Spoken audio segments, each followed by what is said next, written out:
La laicidad del Evangelio, de José María Castillo. Capítulo 8. ¿Va a desaparecer la religión?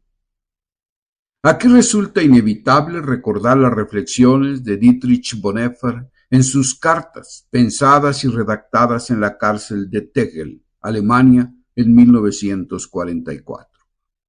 No puedo olvidar lo que escribió en abril de aquel año. Nos encaminamos hacia una época totalmente arreligiosa. Simplemente los hombres, tal como de hecho son, ya no pueden seguir siendo religiosos. Incluso aquellos que sinceramente se califican de religiosos no ponen esto en práctica en modo alguno.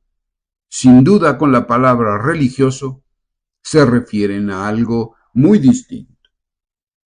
Y así es en realidad. Porque si la religión es un conjunto de mediaciones para que el ser inmanente pueda encontrar al ser trascendente, no se podrían modificar las mediaciones cuando se modifica la cultura, de la que esas mediaciones son un componente y un elemento importante, incluso determinante. No podría ocurrir que las mediaciones religiosas que antes valían ahora hayan perdido su valor y no nos sirvan ya para encontrar a Dios, sino que más bien lo que ocurre es que nos alejan de Él. Seguramente no le faltaba razón a Bonhoeffer cuando escribió: la trascendencia desde el punto de vista de la teoría del conocimiento no tiene nada que ver con la trascendencia de Dios. Dios está más allá, en el centro de la vida. La Iglesia no se halla allí donde fracasa la capacidad humana, en los límites, sino en medio de la aldea. Es decir, Dios está en la vida, en el centro mismo de la vida humana, en el centro de la ciudad y de la convivencia, presente en esa convivencia, identificado con todo lo bueno y honesto que tenemos en nuestra convivencia. Seguramente en lo que acabo de decir está la clave para entender en qué consiste la grandeza y la responsabilidad que conlleva el mundo adulto, del que con pasión y esperanza nos hablaron los hombres más lúcidos de la Ilustración. En este sentido insiste Bonhoeffer: cuando se quiere hablar de Dios, no religiosamente, es preciso hacerlo de manera que no se escamotee de algún modo la carencia de Dios en el mundo. Muy al contrario, debemos poner de manifiesto que es así precisamente como una luz sorprendente cae sobre el mundo. El mundo adulto es más sin Dios y quizá precisamente por esta razón está más cerca de Dios que el mundo menor de edad. Hasta ahora, la mediación privilegiada para encontrar a Dios ha sido lo religioso. No tendríamos que pensar ya en serio y con todas sus consecuencias que esa mediación se ha desplazado hacia lo laico. Si hasta hace algunas décadas para encontrar a Dios nos teníamos que retirar de lo profano y debíamos entrar con el mayor respeto posible en lo sagrado, ¿no habrá llegado el momento de afrontar la espinosa cuestión de que a Dios, en este momento y en el futuro, lo encontramos y lo vamos a encontrar en lo profano y en lo laico?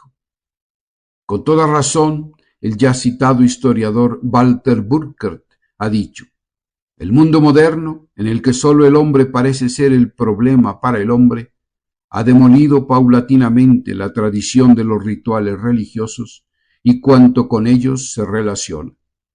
Y este mismo mundo ha arrumbado la muerte al margen de la existencia y de la conciencia.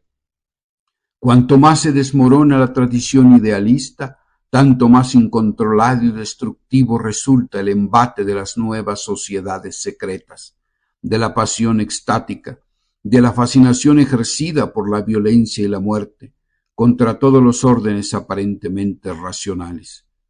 No es posible instaurar artificialmente los rituales y menos aún su orientación hacia lo sobrenatural o lo suprapersonal. El enigma en que se basaban los rituales religiosos que en la antigüedad tuvieron sentido y correspondían a lo que la gente necesitaba, Tales rituales y los conceptos o experiencias a los que pretendían responder tales prácticas y experiencias ya han desaparecido, porque ha desaparecido la forma de vida y las necesidades a que todo aquello intentaba dar respuesta. Pero entonces, ¿qué nos queda de la religión, de la religiosidad y de la piedad, de la espiritualidad y de todo aquello, en suma, que siempre ha sido considerado como lo que nos lleva a Dios y a todo lo que Dios nos evoca y a lo que Dios nos motiva? Insisto en que no estoy hablando de laicismo, ya que eso equivale a negar la existencia de Dios y a tomar postura en contra de la religión en cualquiera de sus formas.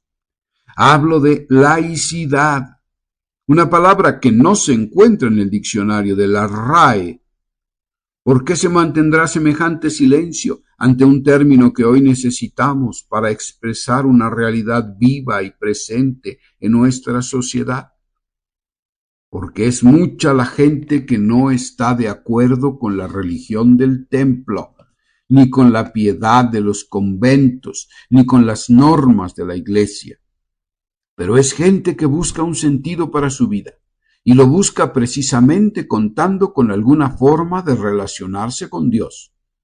Lo que pasa es que la forma que ofrece la religión establecida, sus ideas, su lenguaje, sus normas, sus ceremonias, todo eso, a los más amplios sectores de la población, no los satisface, no les llena, no se entiende, no responde a las preguntas más elementales y más profundas, sino que por el contrario, lo que ocurre es que el clero y la iglesia en general, con demasiada frecuencia, en lugar de resolver las cuestiones que interesan a la gente, lo que hace es plantear nuevas preguntas, más complicadas y a veces hasta más absurdas.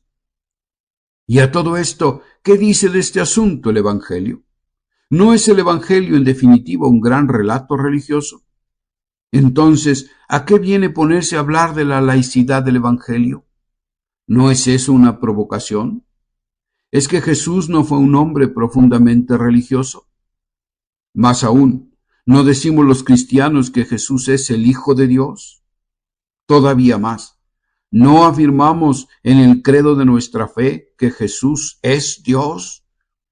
Entonces, ¿a qué demonios viene ponerse ahora a hablar de la laicidad del Evangelio cuando lo que tendríamos que criticar es la secularización y el laicismo de nuestra cultura y de nuestra sociedad, el contagio que sufre la Iglesia y tantos cristianos de todo lo malo que hoy abunda, como la mala hierba que no quiere saber nada de lo religioso?